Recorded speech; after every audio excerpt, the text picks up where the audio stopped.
DMKയെ തകർത്ത് Tamil Nadu തൂക്കിയിരിക്കുകയാണ് വിജയിയുടെ TVK. Cinema മതിയാക്കിക്കൊണ്ട് രാഷ്ട്രീയത്തിലേക്ക് ഇറങ്ങിയ വിജയ് എല്ലാ കണക്കൂട്ടലുകളെയും കാറ്റിൽ പറത്തിയാണ് വൻപിച്ച വിജയത്തിൽ എത്തി നിൽക്കുന്നത്. കടലായി ഒഴുകിയ തമിഴ് ജനതയുടെ സ്നേഹം TVKയെ എത്തിച്ചത് ആരെയും കൊതിപ്പിക്കുന്ന വിജയത്തിലാണ്.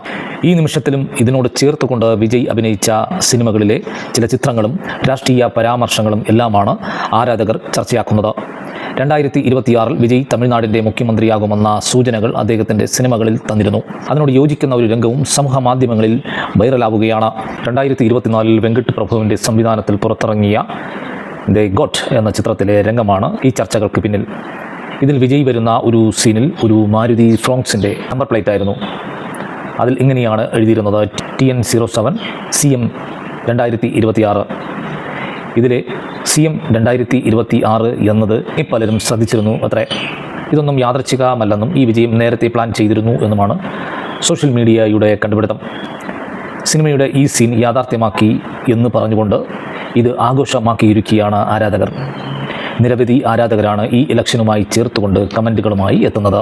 ദി ഗോട്ട് എന്ന ചിത്രത്തിന് മുൻപ് തന്നെ തൻ്റെ സിനിമകളിലെ രാഷ്ട്രീയ നിലപാടുകൾ വിജയ് കൃത്യമായി പ്രകടിപ്പിച്ചിരുന്നു. തലൈവ എന്ന ചിത്രത്തിലെ ടൈം ടു ലീഡ് എന്ന ടാഗ് ലൈൻ പുറത്തു വന്നതോടെയാണ് വിജയ് രാഷ്ട്രീയത്തിൽ ഇറങ്ങുമോ എന്ന ചർച്ചകൾക്ക് തുടക്കമായത്. തുടർന്ന് കത്തി, മിർസൽ, ബിഗിൽ, സർക്കാർ തുടങ്ങിയ ചിത്രങ്ങളിലും രാഷ്ട്രീയം ഉണ്ടായിരുന്നു. MGRനും ജയലളിതയ്ക്കും ശേഷം തമിഴ് മണ്ണിൽ ഭരണാധികാരിയാകുന്ന ഒരു സിനിമാ താരം കൂടിയാകും വിജയ്.